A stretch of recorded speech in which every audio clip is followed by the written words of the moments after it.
What's up?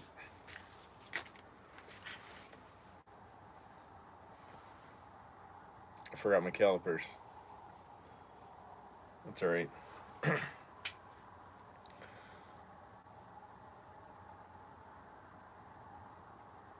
Well, I guess I'll go grab them. Nobody's here anyway.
Alright, so I'm going to be changing the skateboard wheels on that Grimple Sticks John Cardiel.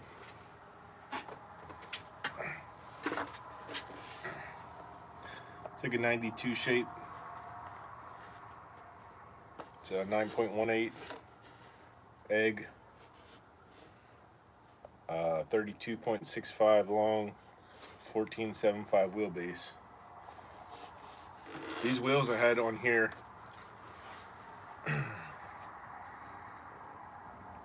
were the X97 56mm V6. I have two other sets of them, one on another board on my Santa Cruz Everslick, and I got another set brand new in the packaging. These ones in the front that I moved from the back are 47.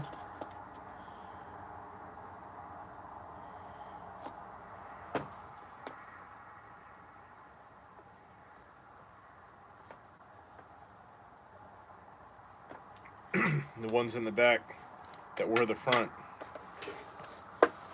are 52. So I really like everything about those wheels, except they wear very quickly, like a much softer wheel. It can't be my imagination, because I got wheels that I'm still skating that are like 20, 30, 40 years old, and I've only been skating these for like probably not even a year.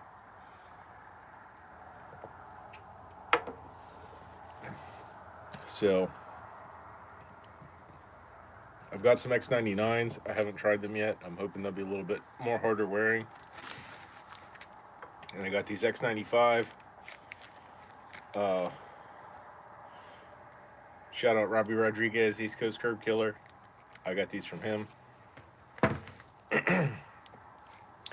I like these. They're the V6 shape. It's wide cut, so it's like kind of like a cross between a radial and a conical. It's got a rounded edge like a radial, but it's side cut like a conical, which sounds like it would be a good thing, but once you get worn down past that lip, you have no more rounded edge. So the problem I'm running into with these is, now that they're worn down so far, they're just like little square wheels with conical cuts, like caster wheels or something. It's like not conducive to slappies. They don't want to roll up the curb.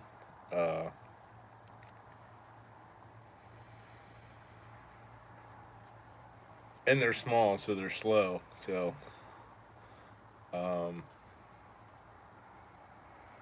I'm not usually like a fan of brand new stuff. It's just not really my vibe. Uh, I like familiarity and comfort and utility and reliability. So I'm not usually like quick to give up on something. Like I will skate my boards to death, like until they're like. I mean, if they're like ridiculously chipped or razor tailed, that's one thing. But like, I try to skate them until they break. Uh, but doing the kind of old guy skating that I do, that doesn't happen very often, especially with deck rails. So the last two boards, I actually retired without breaking. Um, the last one, the reel, was because the ends had worn down so much that I was noticing when I would ollie, my foot would overshoot the nose, and it was like risk of injury. I don't want to like roll an ankle because I'm skating some old wore out board. So like I don't always need like brand new stuff all the time. My stuff, I got 4 setups right now, and I cycle through them, so they're all over a year old. Uh, I think, yeah, 2 of them I got off Facebook Marketplace. They were like used, but very gently used, so new to me. Um, but yeah, these wheels are to the point that they're like not skating very well, and I think I can comfortably give up on them. And it's not like I don't have other ones to use. It's in my nature to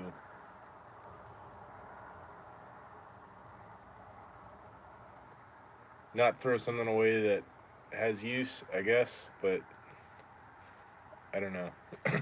Don't want to be a hoarder either. I mean, I guess I could offer them to like somebody that's got worse gear than me, but I don't know that they'd be worth anything to anybody else either. But I guess I can put it out there. I don't really want to throw them away, but like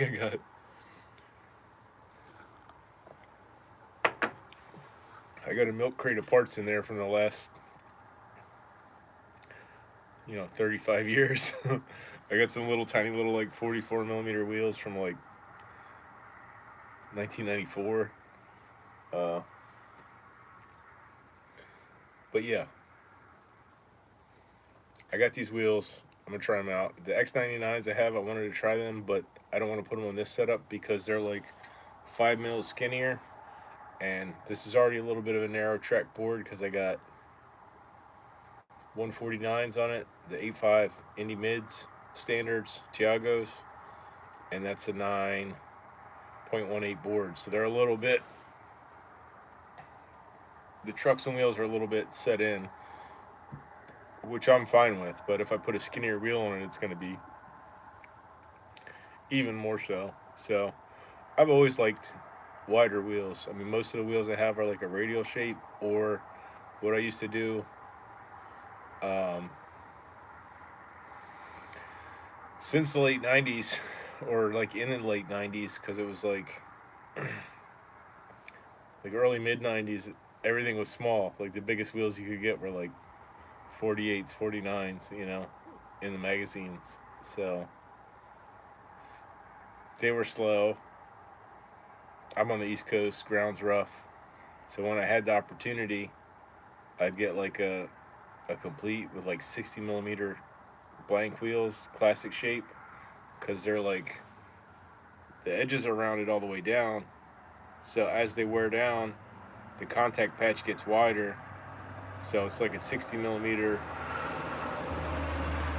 classic shape wears down to like a 54 millimeter radial shape. So it's like getting 2 sets of wheels for the price of one. So that's just,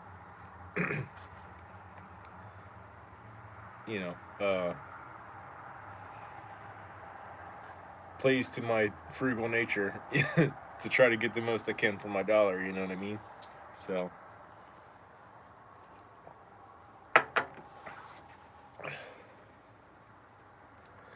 but I am curious to try these. I have a feeling they're gonna wear even quicker. So, so not super thrilled about that, but we'll give them a go anyway. I just got them. I just got them rat bones for my cousin, and they're 90A. So, but I rode them, and they feel really nice. Kind of shaped like roller skate wheels, but whatever.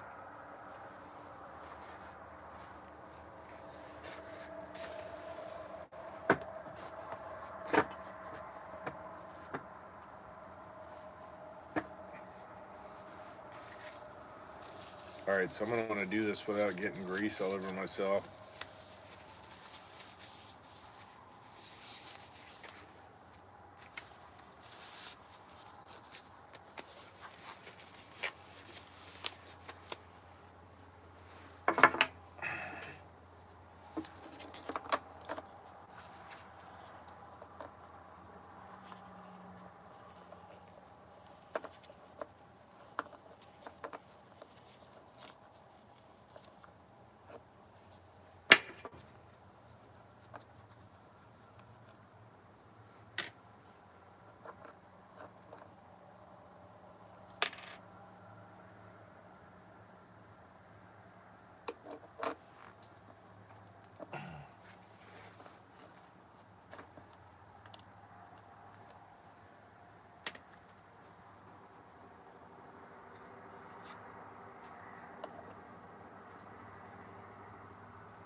Yeah, I don't think those need cleaning or anything. I'll just give them a wipe down. They're pretty new bearings.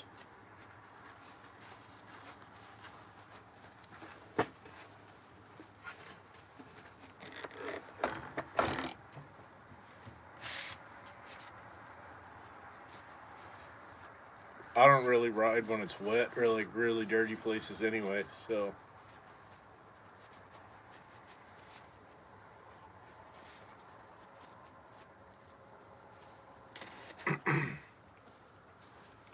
But yeah, I really like these Bronson G3s. Really happy with them. Alright, so these were stripes out.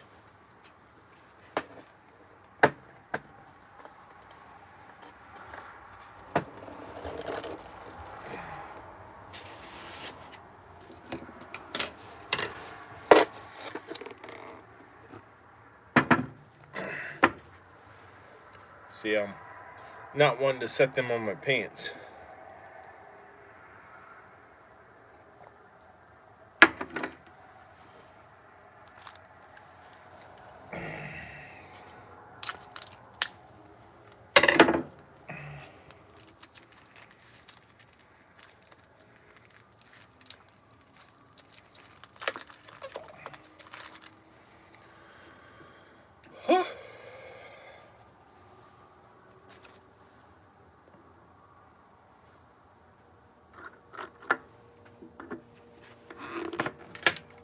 Ooh.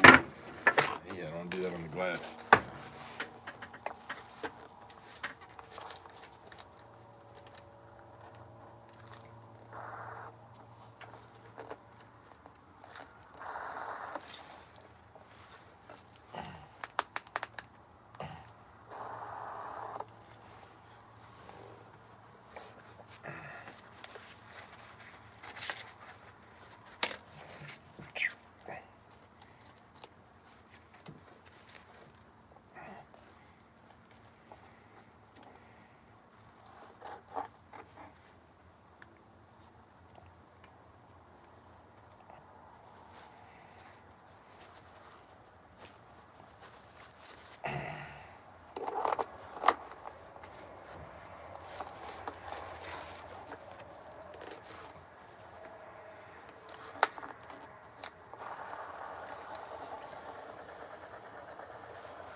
Oop. I feel like these might not be fully seated, but We'll get them there.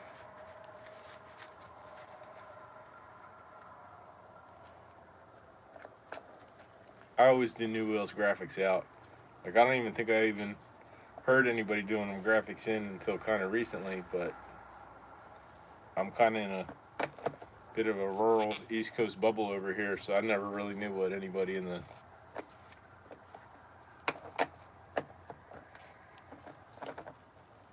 in the mix were doing.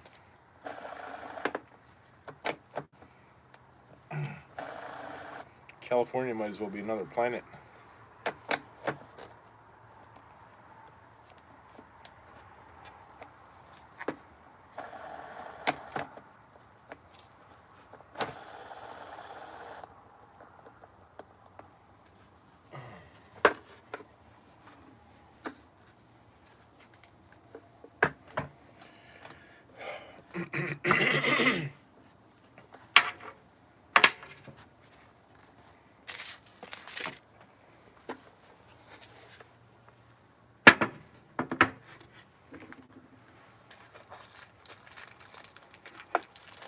Yeah, so like I said, I got another set of those wheels brand new inside, but you can see the difference even compared to the 54s, but they are the same shape, just these originally were 2 mils taller. I guess they might have been wider too, because they usually get wider as they get taller. So yeah, these might be like 1 mil narrower. I think the 54 V5s are 5 mils narrower than the 56 V6.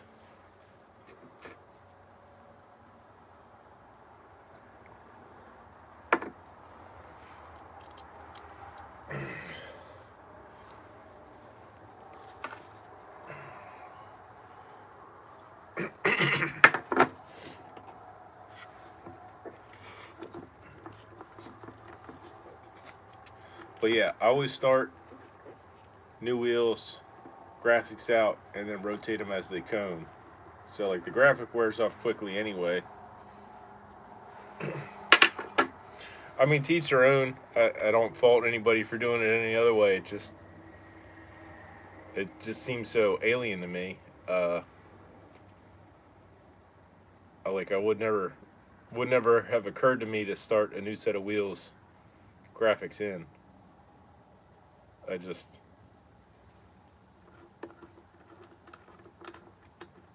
but everybody gets their quirks and inspiration and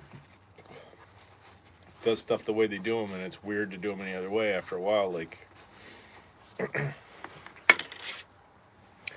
I got friends that swear by Allen bolts, and I guess I could see the appeal, but I've just, so used to looking down and seeing Phillips bolts for what, like 35 years, that just the thought of Allen bolts would just be like weird and gross.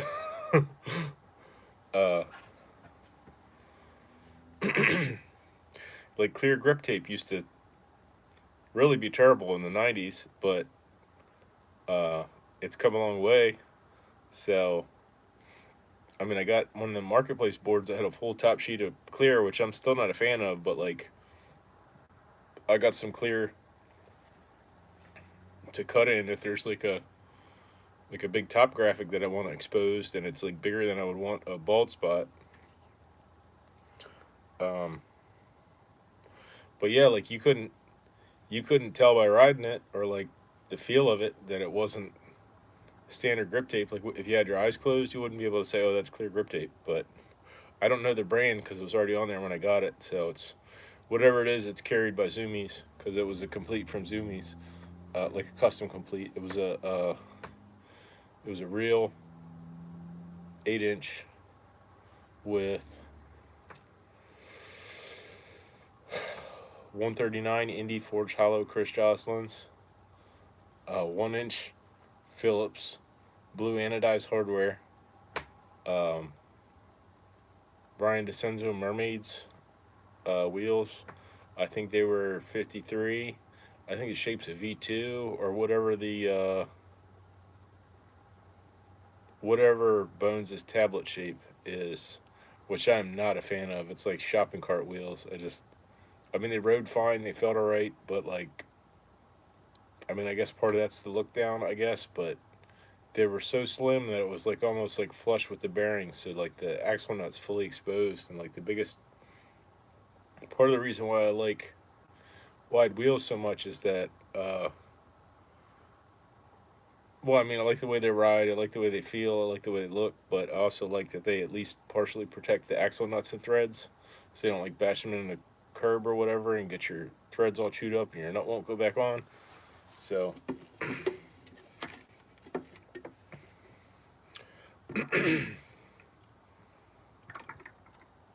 I mean, that also plays to my nature a bit too, to where I like function over form. Like, I don't really care necessarily how something looks. I care how it works or how it feels. You know what I mean? So,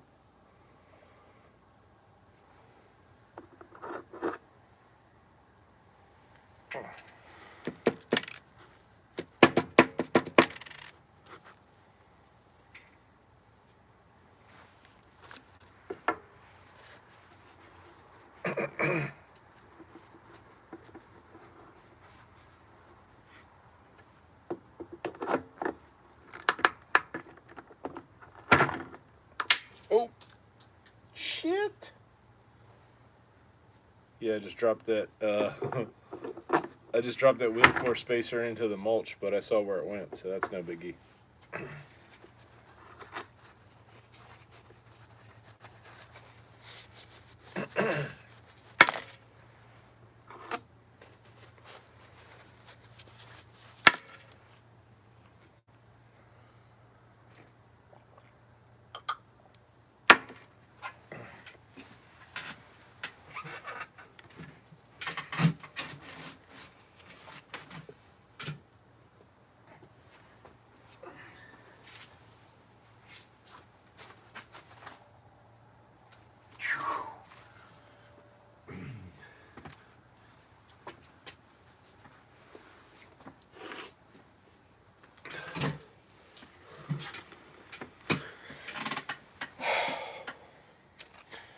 Yeah, I had to take a break from working on that magic wand. It's gonna be sick when it's done, but man, it's like kind of monotonous.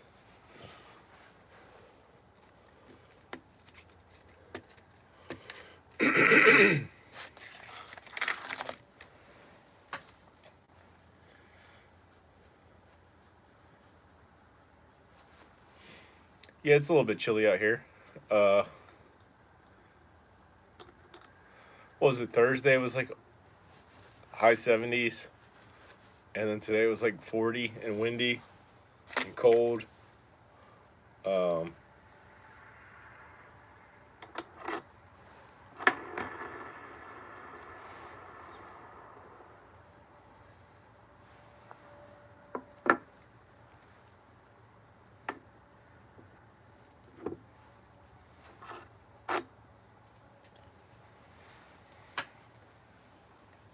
yeah, I think one day soon they're calling for like low 80s, but I think it's supposed to rain. So,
Yeah, this board's starting to get pretty bad razor tail.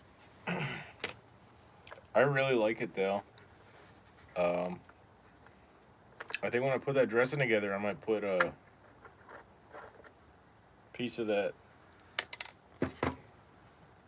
cutting board that I make the deck rails out of. I'm gonna make a tail block for it because I probably need to put 1/4 inch risers on it to fit them big wheels without wheel biting, and I'll probably ghost pop real bad unless I put a tail block on it so it hit first, and that'll keep it from razor tailing too. So.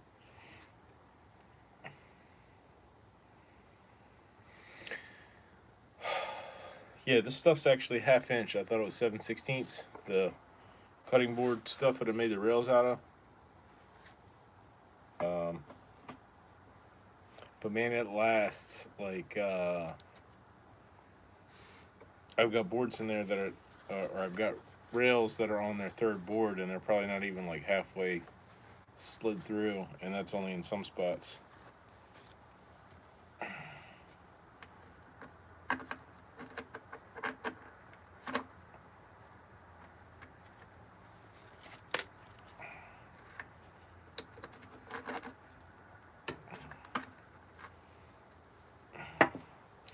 Yeah, like the wheel court spacers, the bearing spacers. People, a lot of people don't use them, and again, to each their own. But they exist for a reason. I didn't use them for years because I usually go with the cheapest price point bearings I buy, and they don't usually come with them.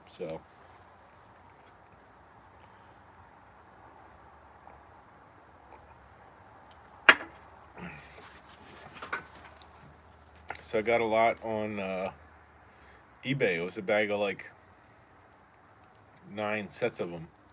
So I got them and I put them in like all my current setups, and then like make, I would change trucks and wheels and whatever. So I got some that aren't on boards that have the spacers in them.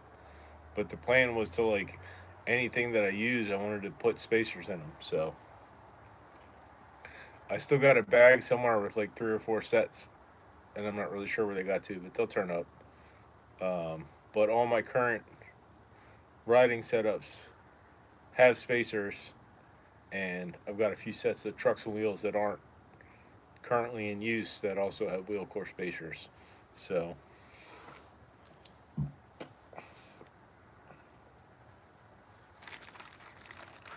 it's not snake oil. I mean, they exist for a purpose. It's to make one solid connection between the hanger and the axle nut. So it's like hanger, washer, inner race, core spacer, inner race, washer, axle nut. The idea being that the urethane can compress and deflect under load. So if you're doing a power slide, it can squash that center core, and the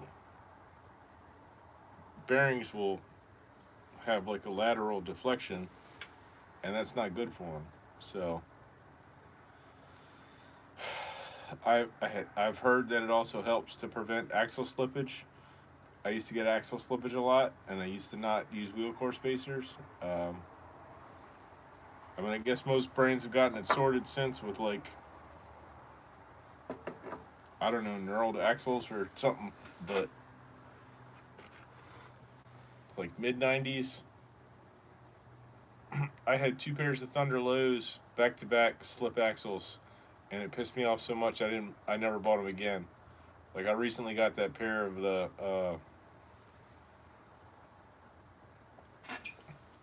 hollow lights, but that's only because they came on that $15 marketplace complete, and I was like, well, I always liked how they skated until the axle slipped, so maybe I'll give them another go. Which is funny because like I got a 30-year-old pair of Ventures, and they're deluxe too. They were made in the same foundry, so it's back then. It kind of was the luck of the draw. So Every pair of Thunders I ever had, the axle slipped. Every pair of Trackers I ever had, the axle slipped. I didn't really skate indies until kind of recently. I mean, I had that one pair of, well, I still have that one pair of Stage 5 149s that I've had since probably like 95 or 6. But they were like bigger than anything I rode at the time because they were 149s and I was riding like 7.5s, 7.65s, 7.75s. So like, and they were the old bolt pattern. So like if I had an old retired beat up board, I would drill the holes to match them trucks. So I'd have like a, I wouldn't say a rain board, but just like a beat around board, but the axles would stick out like a half inch on either side. So I never really rode indies that much. I mean, that was the only pair I had, and they just seemed like big and heavy and clunky, and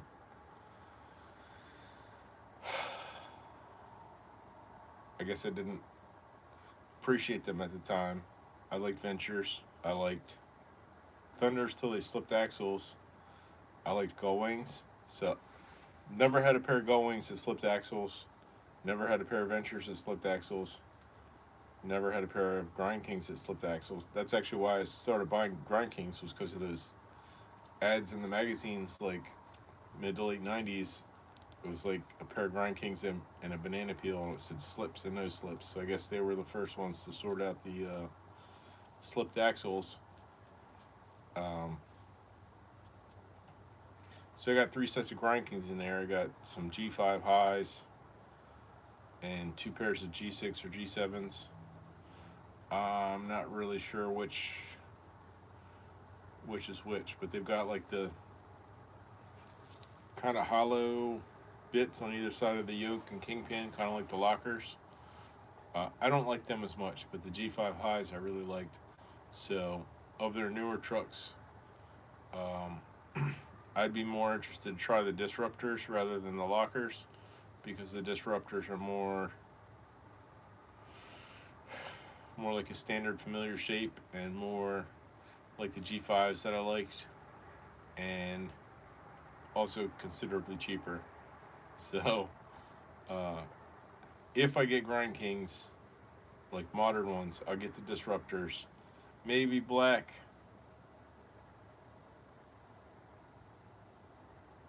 Maybe not. I'm not real big on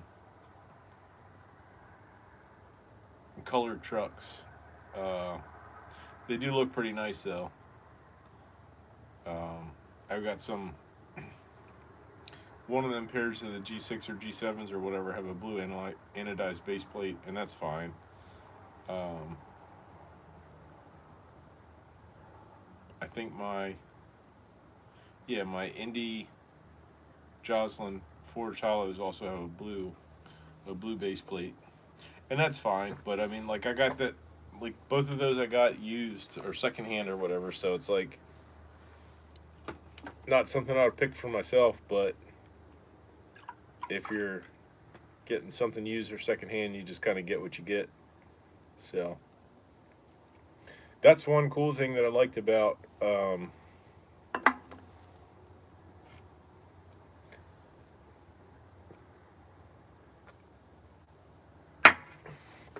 getting stuff off a marketplace.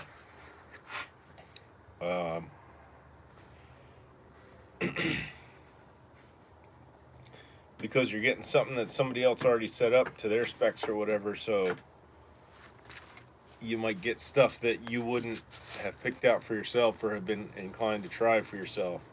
So like, for example,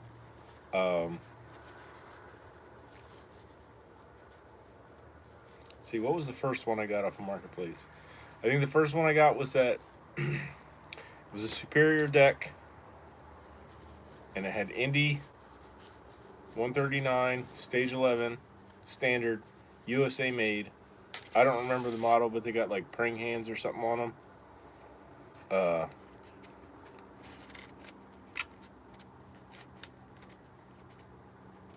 So that was the first pair of modern indies I ever skated, and I liked them quite a bit. but I've been riding like 8 1/4. Well, my preference has been like 8 1/4 since late '90s. But I do have some 8 inch boards too. So I had that almost small and double impact was an 8 inch. I love that board, and I had it for 10 years, and it was kind of more like a backup board. And it was a time where I wasn't really skating very much, like through my, I guess most of my 30s. Like I just, the older I got, the less and less I skated, and I had repeated injuries, and it just got to be where it was like, life gets in the way, and it's like you can't really take the risk of like spraining an ankle real bad or like hurting your knees or whatever. It was like every time I was making any kind of like progress or headway, I'd have an injury that would set me back. And it was like the older I got, the longer it took to recover. And after a certain point, it just wasn't really worth it. But I was never without a board. So like when I started skating again, I still had, I definitely had that almost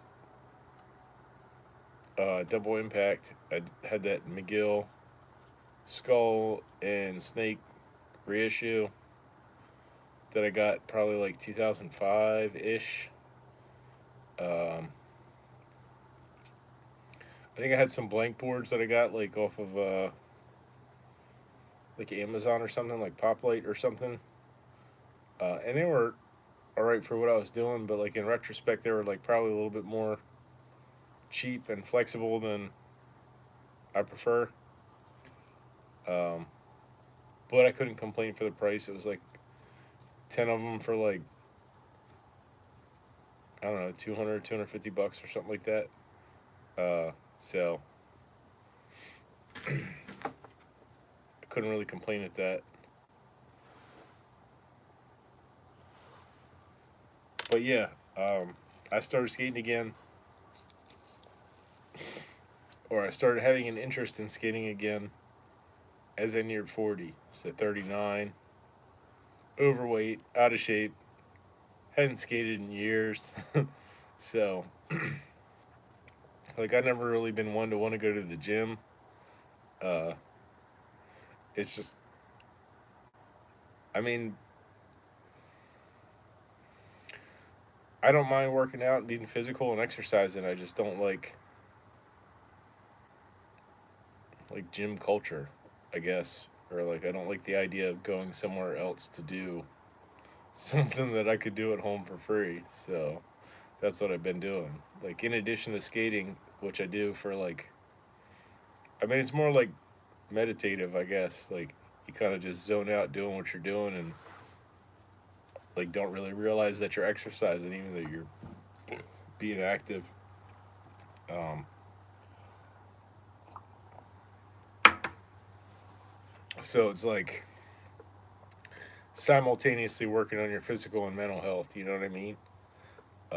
You just kind of zone out to the droning sound of the wheels on the asphalt. It's like next thing you know, you're grinning ear to ear, and you're not even doing anything like that impressive. Just like I don't know. It's hard to describe to anyone who's not done it, but it's like it's a lot of fun. So, I'm having more fun now than I ever did because like I don't care about progression or tricks or I don't care about none of that. I'm just doing my thing. So if I get something cool, but it's like not a big deal if I don't. Like I don't. I never really was one to stress. You know what I mean? But like, you get to trying tricks that are out of your comfort zone, you're more likely to get injured. So, if I had been of a mind to focus more on basics and fundamentals when I was younger, I probably could have avoided a lot of injuries. So, I try to be mindful of that.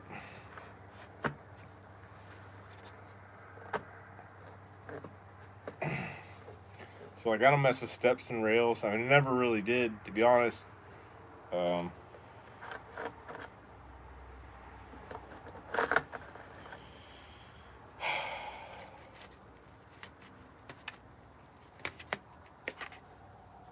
I mean, like flat bars, but not like handrails down steps. That's like I never really had an interest in that.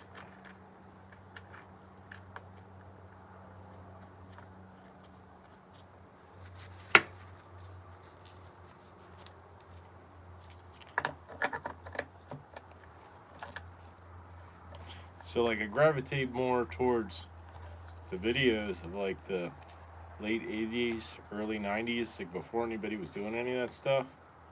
Like after a certain point, it was like you feel like you're like watching people like trying to injure themselves or something, and it's like voyeuristic, like watching a car crash or something. I mean, it's cool when they make it, but it's like after a while, it's like, what's the difference between like a 15 stair and a 18 stair? You know what I mean? Like I was always psyched to see people do like 3, 4, 5 stairs. You know, so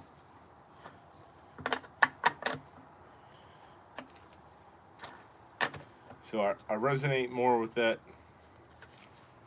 late 80s, early 90s era of skating that was when I caught the bug. Which probably was like Back to the Future. What was it that Tom Petty video, Free Fallin'. I don't know, just in the pop culture, MTV and stuff, you'd see people skating vert and stuff, and that was always awesome. And then by the time I started skating in like 95, 96, vert was like, I wouldn't say dead, but it was like just a couple of diehards. You know what I mean? It wasn't like it was in the 80s when I thought it was awesome. And I always did, and I still do. I mean, like, not really accessible. It's not like there's like a vert ramp on every street corner or whatever, so you kind of like got to know somebody. Even mini ramps were like kind of hard to come by, but like parking lots are everywhere, so you can learn flat ground skating.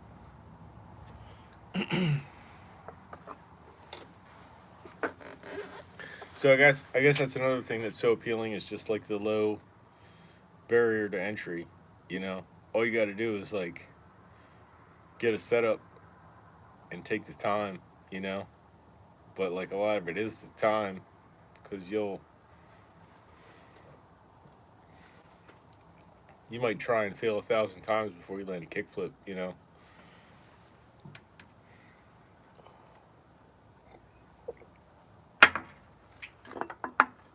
So I guess it might sound a little bit cliche, but it's like instills a resilience and an ability to like pick yourself up and dust yourself off and keep trying. You know what I mean? Some people just like lose interest when they realize it doesn't come as easy as they thought it did.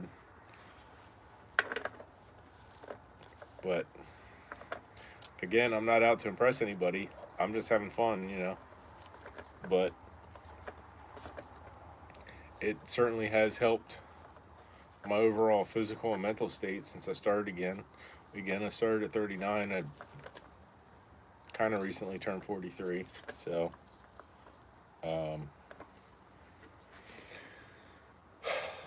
happier, healthier, more agile, more mobile, limber. Um, I do need to lose some weight though, because I had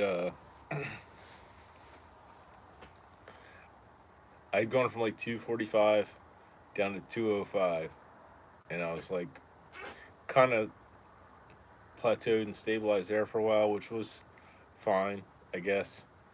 But then I broke my toe, and I was like still eating like I was being more active, so it didn't take long to really all that weight back on, but um, I'm still in better shape at this weight than I was the last time. But I would like to get back down closer to 2 or even under. Um,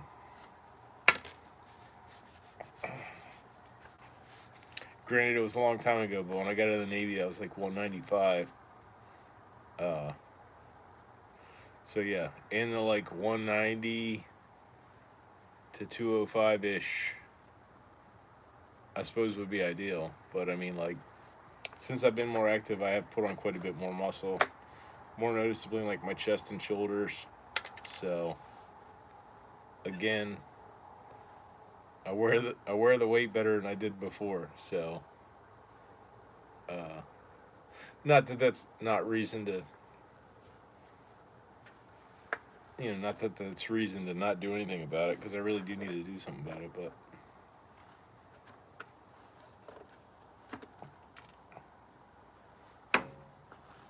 it's just about making good choices consistently and applying effort deliberately and consistently. So I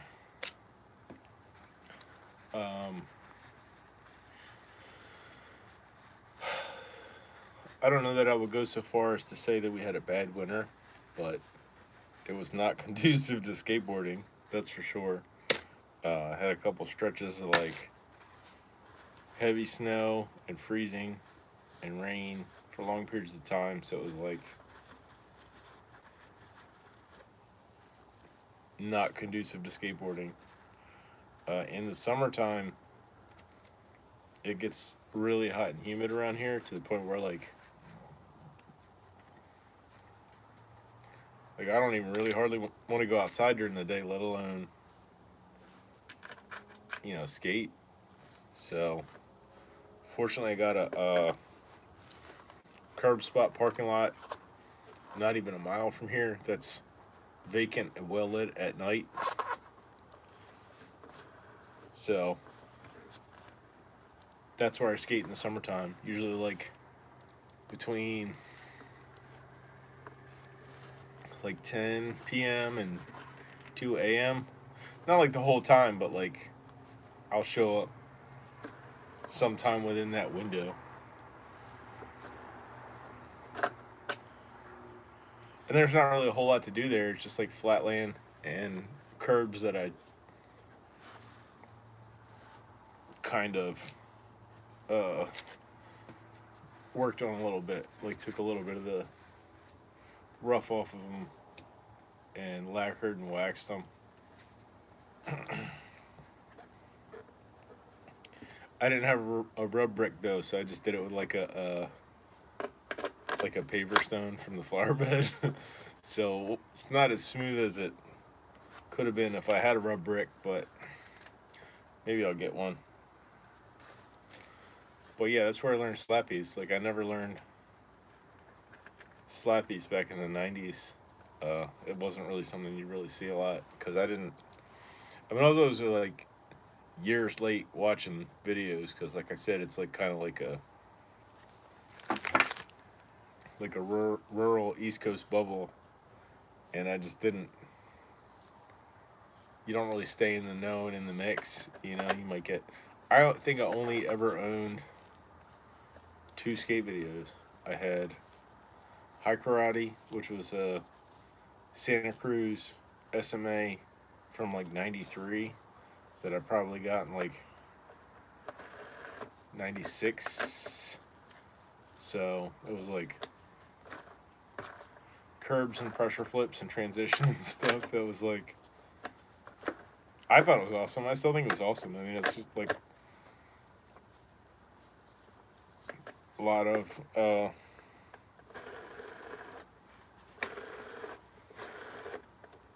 well-known skaters with storied careers like Ron Whaley, Gershon Mosley, Frank Harada, Tim Broch, rest in peace. Jason Adams. Let's see, who else was in there?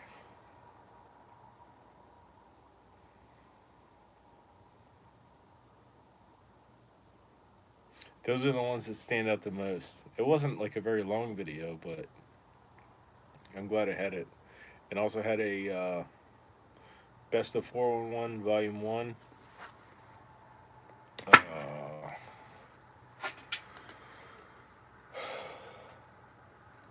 It's the first time I ever heard of Bam Margera. Reasonably local dude. I mean, I guess he's only probably like maybe an hour and a half from here.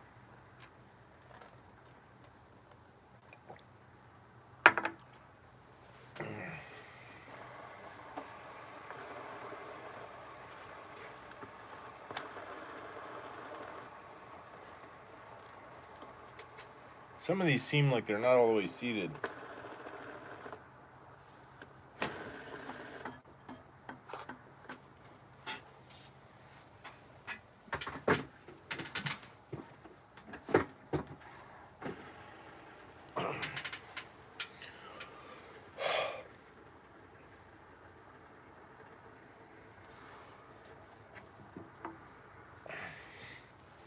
But yeah, see how square those wheels are? So the bigger ones that were in the back still have a little bit of that lip left. But these are like down to the cone, so if they were to wear smaller, they would also wear thinner because they're wearing down the cone. So, yeah, I was noticing I was having a hard time getting into slappy back crooks. But if I turned the board around and hit it on the wheels that were still rounded, I could still get up there.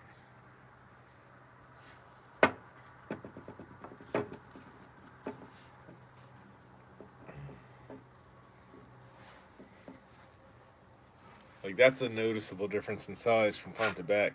And the reason the backs were wearing more was because I do a lot of, like, tic-tacking. Like, sometimes I'll go all the way around. Sometimes I'll go all the way around my neighborhood. It's like I think it's like a third of a mile, maybe 0.4 miles. And I'll just tic-tac the whole way. Like, I won't push at all or hardly at all. So you would think that would wear the front wheels down, but I mean, my front toe side is always most inclined to cone, so I'm regular footed, so my front toe side will cone to the outside edge, but the back one, since I'm tic-tacking and doing a lot of like heel toe and lifting the front up, they're actually coning backwards, so they're coning more to the inside edge, which is kind of weird.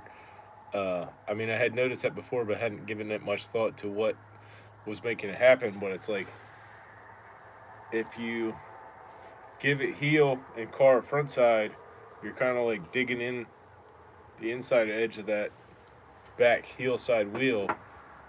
And then when you get to going toe side and tic-tacking backside, you're doing the opposite on the inside edge of your back toe side wheel. So I was wearing my back wheels faster than my front wheels, which I thought was just crazy, but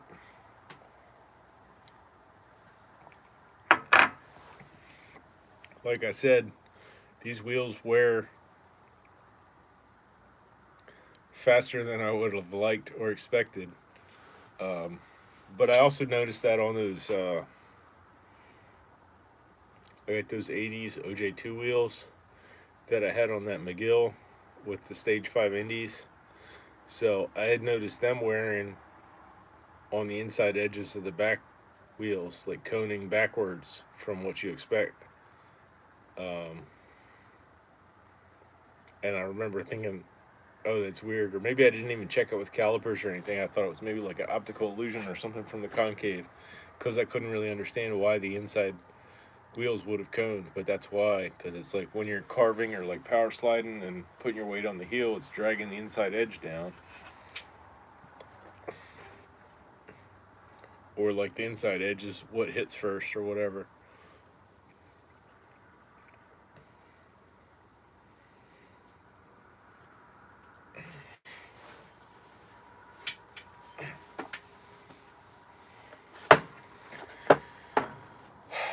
So I don't have any stickers on this board. Um, I have plenty of stickers, but it's like, and I like them. I don't know. I'm hesitant to put them on stuff because you know, I don't know. Feel like I want it to be in the right place, I guess. So, but I got a few of these, so I'll go ahead and put this one on. I don't know where I want it.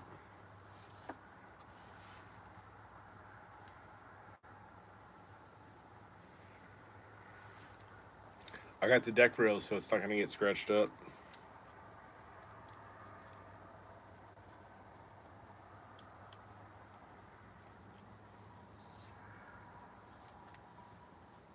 Oh, that sucks.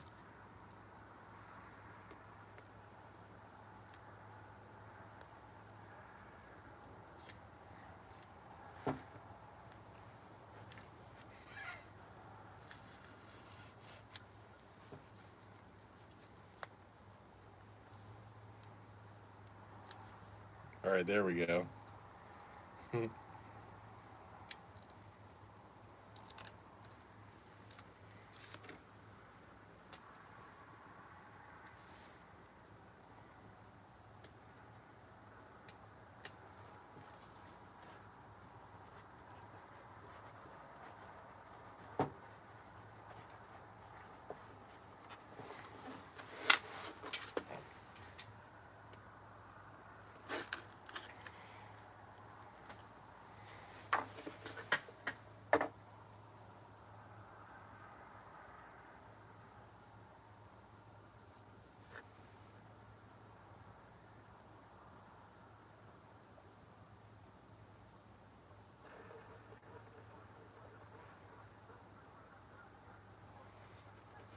I hadn't really looked at the graphic of these before. I think it's a rabbit.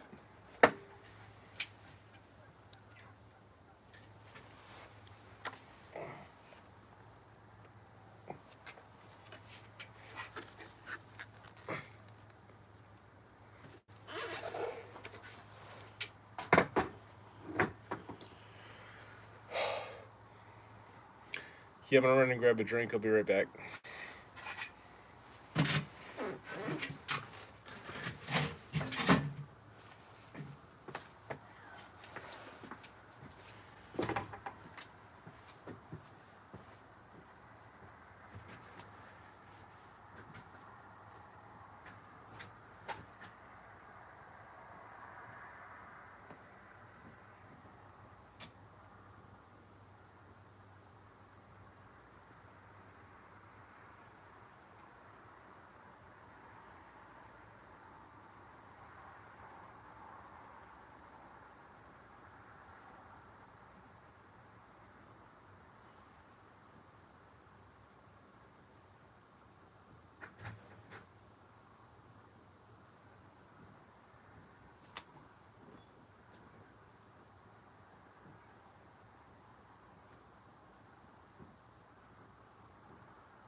Yeah, I brought that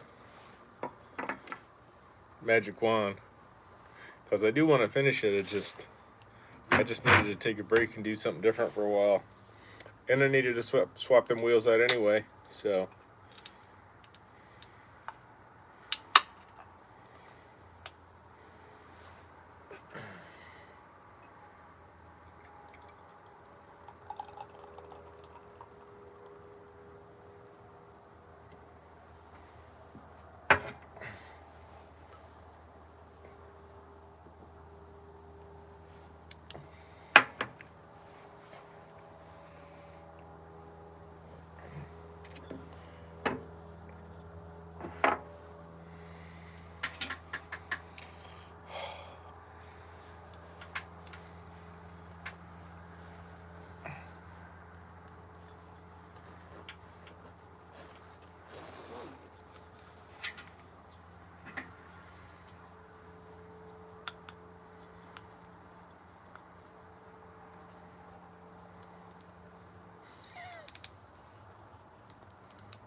So yeah,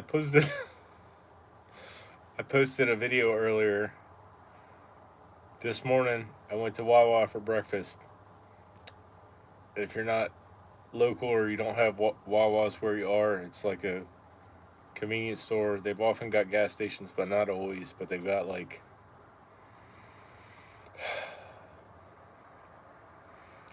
they make sandwiches to order, hot and cold.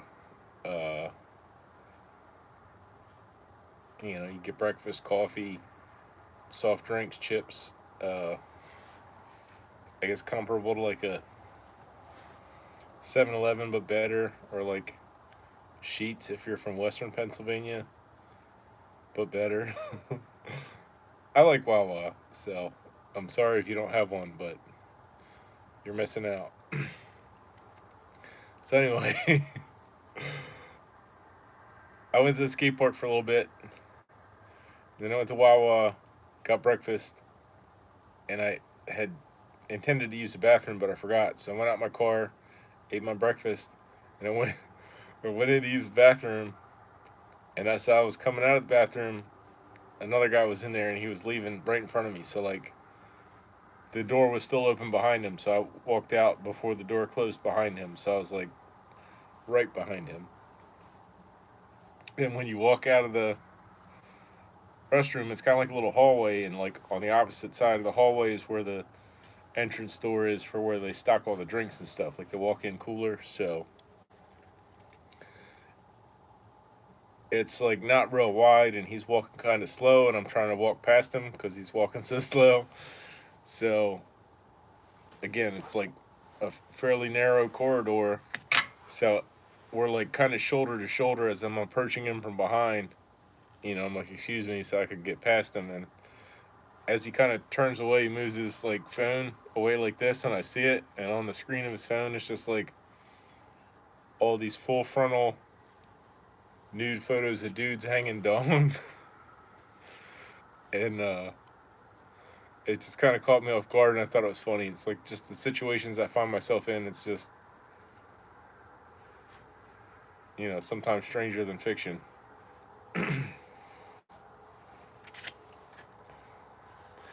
But yeah, I'm getting closer to finishing this magic wand. I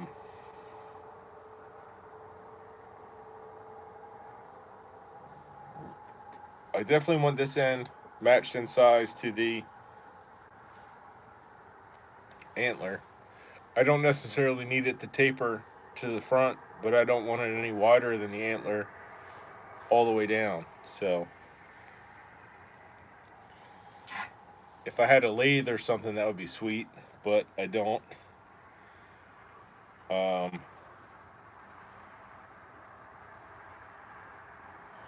I don't think I have a drill with a big enough chuck that I could pinch that in. I mean, I do have woodworking tools, so I could just spin it in a drill and try to chisel it that way, but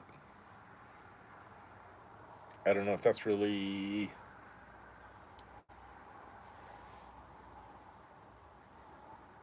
I mean, I guess I could get it down small enough that the drill would grab it.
Yeah, my neighbor's got a wood stove, so it just smells like bacon out here.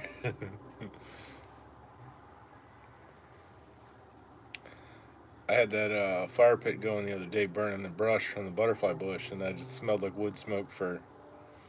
I mean, my hat still smells like wood smoke. Not this one, but my green one. But it like just permeated my clothes, and I came in and my clothes smelled really strong, like smoke, like I rescued a kid from a burning building or something.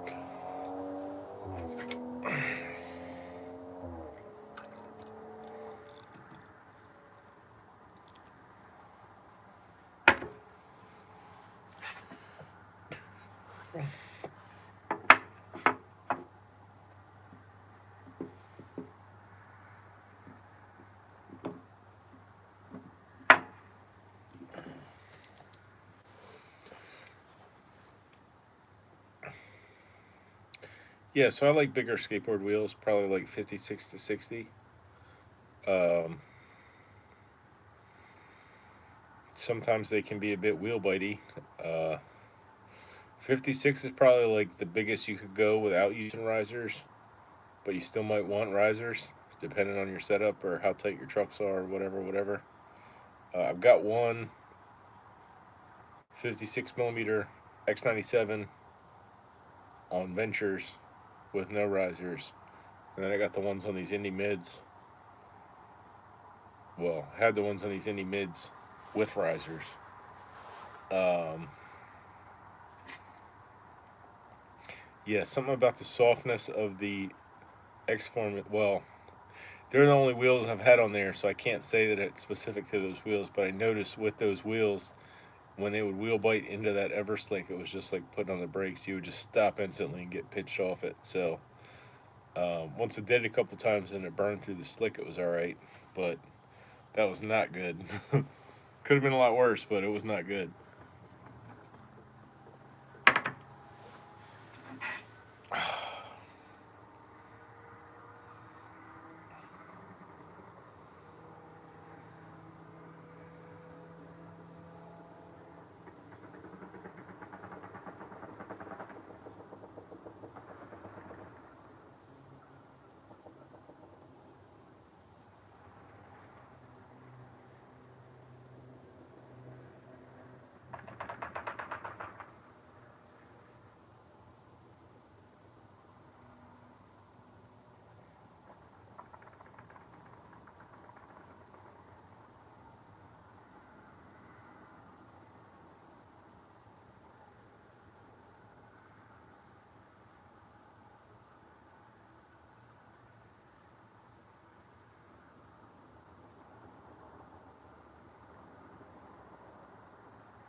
Getting there.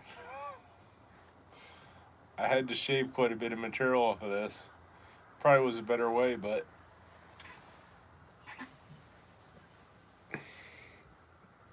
it's getting closer. I feel like I got the crook out of it anyway. Mostly. And I've almost got this crack shaved out that I filled with wood glue, so I don't even really need to shave it out, but I might like to.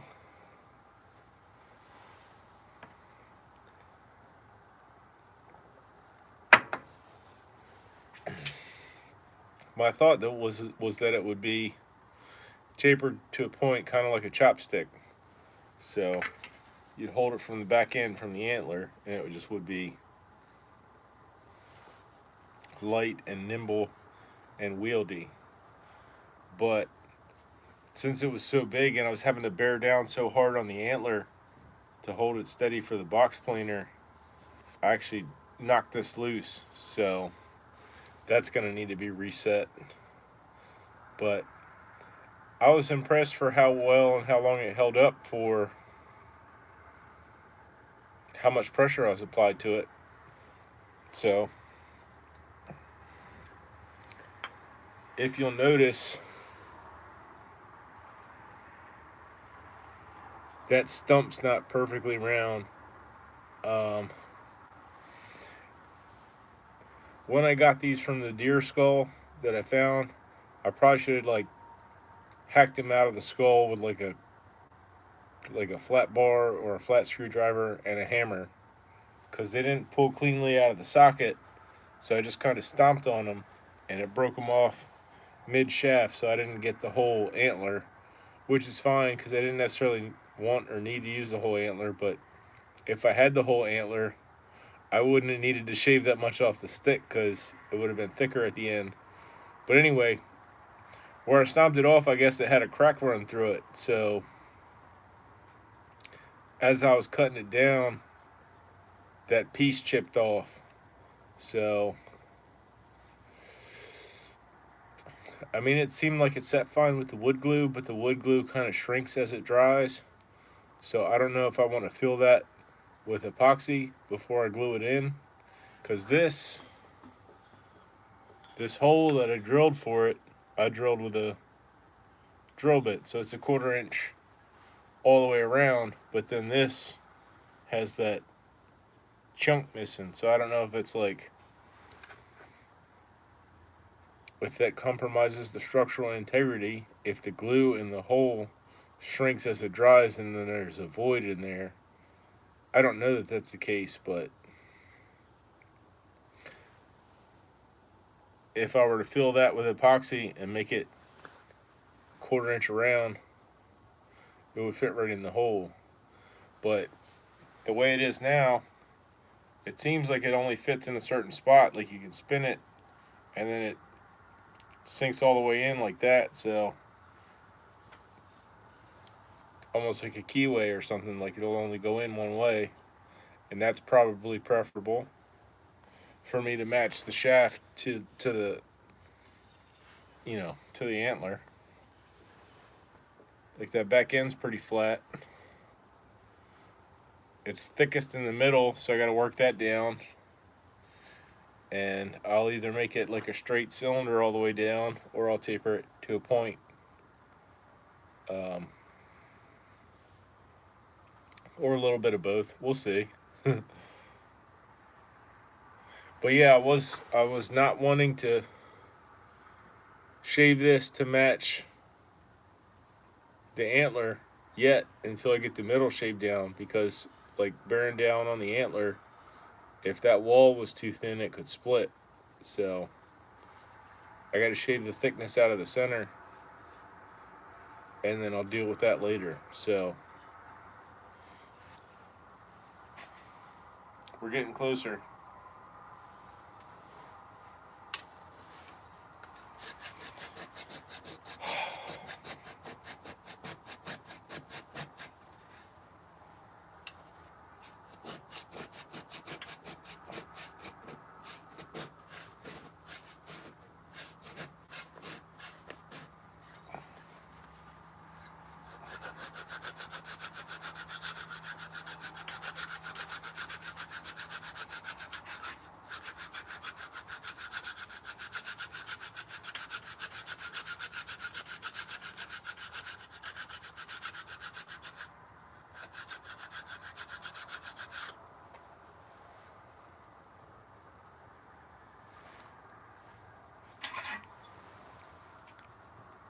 caught my hand with that box plane.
Yeah, it's kind of chilly out here.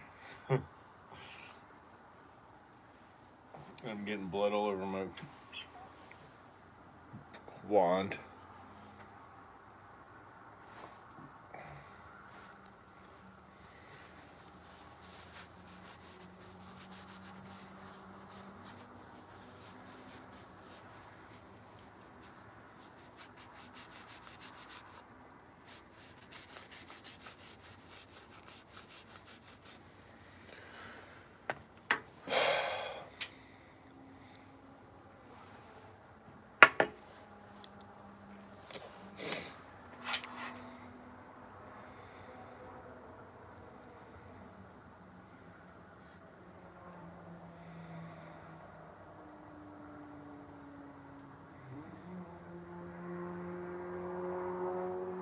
Yeah, looks like I'm pushing an hour and a half.